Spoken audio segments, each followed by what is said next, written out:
Pathanamthitta Thiruvalla spa കൂട്ട ബലാത്സംഗ കേസിൽ 7ാം പ്രതി ഷിൻഡോ പി സണ്ണി അറസ്റ്റിൽ. ചങ്ങനാശ്ശേരിയിൽ നിന്നാണ് പ്രതിയെ പിടികൂടിയത്. ഇതോടെ കേസിലെ മുഴുവൻ പ്രതികളും പോലീസിന്റെ പിടിയിലായി. 1ാം പ്രതിയെ ചോദ്യം ചെയ്തതിൽ നിന്നാണ് കേസിൽ 7ാമത് ഒരാൾ കൂടി ഉണ്ടെന്നുള്ള വിവരം പോലീസിന് ലഭിക്കുന്നത്. വിവരങ്ങളുമായി ശശിനാരായണൻ ചേരുന്നു. ശശിനാരായണൻ, ഈ കേസിൽ 10ഓളം വരുന്ന സംഘമാണ് ഈ സ്പായിലെത്തിയത്. കുറച്ചുപേർ പുറത്തു നിൽക്കുന്നു, ബാക്കിയുള്ളവർ അകത്ത് കയറി യുവതിയെ ഭീഷണിപ്പെടുത്തി കൂട്ടബലാത്സംഗം ചെയ്തു എന്നാണ് തുടക്കത്തിൽ പുറത്തു വന്ന വിവരം. പക്ഷെ പോലീസ് ഇന്നലെ വരെ 6 പേരെ അറസ്റ്റ് ചെയ്തിരുന്നു. ഇന്ന് 7ാമതൊരാൾ കൂടി, അതായത് ഈ കേസിൽ മറ്റൊരാൾ കൂടി ഉണ്ടെന്ന വിവരം 1ാം പ്രതിയാണ് നൽകിയത്. ഇനി ഇതിൽ ഗൂഢാലോചന, അതല്ലെങ്കിൽ നേരത്തെ ഈ സ്പാ ഉടമ സൂചിപ്പിച്ചതുപോലുള്ള കൊട്ടേഷൻ ഉണ്ടെങ്കിൽ അതേക്കുറിച്ചൊക്കെ അന്വേഷിക്കേണ്ടതല്ലേ? പോലീസ് പൂർണ്ണമായും സ്പാ ഉടമയുടെ വാദം തള്ളുന്നുണ്ടെങ്കിലും അതും ഗൗരവമായി പരിശോധിക്കേണ്ട ഒരു വിഷയം തന്നെയല്ലേ?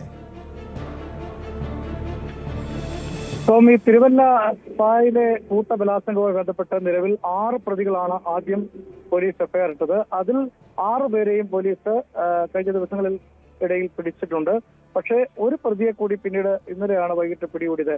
അത് പ്രധാനമായും കേസിൽ പിടികൂടപ്പെട്ട അറസ്റ്റ് ചെയ്യപ്പെട്ട 1ാം പ്രതി മരണസുബിൻ എന്ന് വിളിക്കുന്ന സുബിൻ അലക്സാണ്ടർ നൽകിയ മൊഴിയുടെ അടിസ്ഥാനത്തിലും ഒപ്പം ഈ ജീവനക്കാരി, സ്പായിലെ ജീവനക്കാരിയെ ഈ ബലാത്സംഗം ചെയ്ത അവിടെ നിന്ന് ലഭിച്ച ദൃശ്യങ്ങളുടെ നിന്ന് വ്യക്തമായതുകൊണ്ടാണ് ദൃശ്യങ്ങളിൽ ഈ 7ാം പ്രതിയുടെ ദൃശ്യങ്ങൾ കൂടിയുണ്ട്. അത്തരം ഒരു തെളിവുകൾ കൂടി ശേഖരിച്ചാണ് പോലീസ് എന്തായാലും ഇപ്പോൾ ഈ ഷിൻഡോ പി സണ്ണിയെ അറസ്റ്റ് ചെയ്തിരിക്കുന്നത്.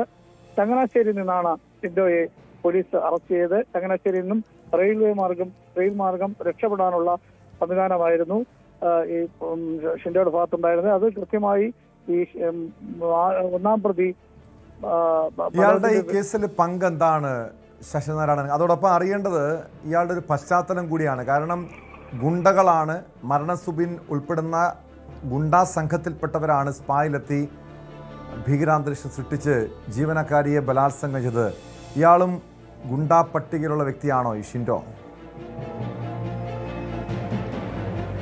ഈ അറസ്റ്റിലായ എല്ലാ പ്രതികളും ക്രിമിനൽ സ്വഭാവമുള്ള വ്യക്തികളാണ്. ഈ 1ാം പ്രതി മരണസുബിനോടൊപ്പമുള്ള ആളുകൾ തന്നെയാണ്. ഇവർ പല ക്രിമിനൽ കുറ്റങ്ങളിലും ഏർപ്പെട്ടിട്ടുള്ളവരാണ്. അതുകൊണ്ടാണ് ഈ ഇവരുടെ ഒരു ഗ്രൂപ്പാണ് ഇവര്. അത്തരത്തിലാണ് പലതരത്തിലുള്ള പണപ്പിരിവും ഒക്കെ അവിടെ നടത്തിയിട്ടുള്ളത്. ഈ തിരുവല്ലയിലെ ഈ പീഡനം നടക്കുന്ന സമയത്ത് പീഡനം നടന്ന ഈ സ്പായിലും ഇവർ ഗുണ്ടാപിരിവുമായി ബന്ധപ്പെട്ട് എത്തിയാണ്. പിന്നീട് തർക്കമുണ്ടാവുകയും അത് പിന്നീട് കൂട്ടബലാത്സംഗത്തിൽ കലാശിക്കുകയും ചെയ്തു എന്നാണ് പോലീസ് വ്യക്തമാക്കുന്നത്. അതിന് കാരണം പോലീസ് പറയുന്നത് ഇവരുടെ മൊഴി, ഒപ്പം ജീവനക്കാർ നൽകിയ മൊഴിയൊക്കെയാണ് കൃത്യമായി പോലീസ് തെളിവുകൾ ഇതെല്ലാം വെച്ചിട്ടാണ് ഇത് ഗുണ്ടാപിരിവാണെന്നുള്ള കാര്യത്തിലേക്ക് പോലീസ് എത്തിച്ചേർന്നിട്ടുള്ളത്. നേരത്തെ കടയുടെ ഉടമ പറഞ്ഞിരിക്കുന്നത് ഇവിടെ കൊട്ടേഷനാണ്. കൊട്ടേഷൻ കൊടുത്ത് തന്നെ തകർക്കാൻ വേണ്ടി, സ്ഥാപനത്തെ ഇല്ലാതാക്കാൻ വേണ്ടി മറ്റ് ലൈസൻസ് ഇല്ലാത്ത സ്പായിലെ ഉടമസ്ഥർ ചെയ്തിട്ടുള്ള കൊട്ടേഷൻസിന്റെ ഭാഗമാണെന്നുള്ളതാണ് ഉടമയുടെ വാദം. പക്ഷെ അത് പൂർണ്ണമായി പോലീസിന്റെ തെളിവുകൾ ലഭിച്ചിട്ടില്ല. അത്തരം തെളിവുകളോ മറ്റു സാഹചര്യങ്ങളോ ഇല്ല എന്നുള്ളതാണ് പോലീസിന്റെ കണ്ടെത്തൽ.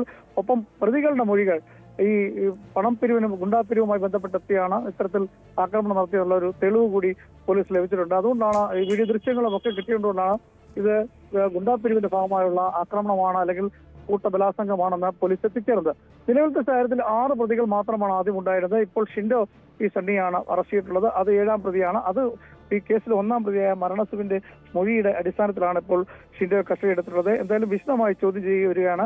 നിലവിലത്തെ സാഹചര്യത്തിൽ തിരുവല്ലയിലെ ഏതൊക്കെ തരത്തിൽ ഈ ഗുണ്ടകൾ അല്ലെങ്കിൽ ഈ പിടിക്കപ്പെട്ടവർ നടത്തിയിട്ടുള്ള കേസുകൾ എന്തൊക്കെയാണ്, അല്ലെങ്കിൽ മറ്റ് അക്രമങ്ങൾ എന്തൊക്കെയാണെന്നുള്ള കാര്യങ്ങൾ സ്ഥിരമായി പോലീസ് പരിശോധിച്ച് വരുന്നു. ഒപ്പം ഈ ആക്രമണത്തിന് പിന്നിൽ ഏതെങ്കിലും കാര്യത്തിൽ മറ്റ് ആരുടെയെങ്കിലും ഇടപെടലുണ്ടോ, ആരുടെയെങ്കിലും ഇടപെടൽ കൊണ്ടാണോ ഇത്തരത്തിൽ ആക്രമണം നടത്തിയെന്നുള്ള കാര്യം കൂടി പോലീസ് പരിശോധിക്കുന്നുണ്ട്. ഇത്തരം കാര്യങ്ങളെല്ലാം അന്വേഷിക്കുന്നുണ്ട്. ഒപ്പം ഈ അനധികൃതമായി ലൈസൻസ് ഇല്ലാതെ തിരുവല്ലയിൽ പ്രവർത്തിക്കുന്ന സ്പാ സെന്ററുകളിൽ പോലീസ് പരിശോധന കഴിഞ്ഞ ദിവസങ്ങളിലെല്ലാം നടത്തി വരികയാണ്. കൃത്യമായ ലൈസൻസോട് കൂടി മാത്രമേ പ്രവർത്തിക്കാൻ കഴിയുള്ളൂ എന്നുള്ള കാര്യമാണ് ഇപ്പോൾ പോലീസ് വ്യക്തമാക്കുന്നത്. അങ്ങനെ അനധികൃതമായ സെന്റർ പ്രവർത്തിക്കുന്നുണ്ടെങ്കിൽ അവിടങ്ങളിൽ പരിശോധന കർശനമാക്കാനും പോലീസ് തീരുമാനിച്ചിട്ടുണ്ട്. അത്തരത്തിൽ പരിശോധന കൂടി തിരുവല്ലയിൽ വ്യാപകമായിട്ടുണ്ട്. എന്തായാലും ഉടമ വ്യക്തമാക്കുന്നത് ഈ കൃത്യമായി ഇത് കൊട്ടേഷൻ ആണെന്നുള്ളതാണ്. ഒരുപക്ഷെ ആ ഒരു തരത്തിലേക്കും പോലീസ് ഇത് അന്വേഷിക്കാൻ സാധ്യതയുണ്ട്. കാരണം വിവാദമായ ഒരു കേസാണ്. പോലീസിനെതിരെ വലിയ വിമർശനങ്ങൾ ഉയർന്നതാണ്.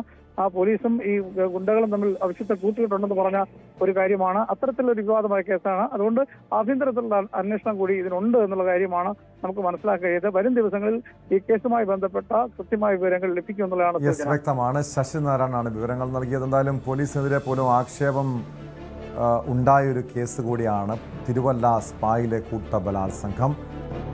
മാസപ്പടി ആരോപണം ഉൾപ്പെടെ നിലനിൽക്കുന്നുണ്ട്. അതിനിടെയാണ് കേസിലെ എല്ലാ പ്രതികളും പോലീസിന്റെ പിടിയിലായിരിക്കുന്നത്.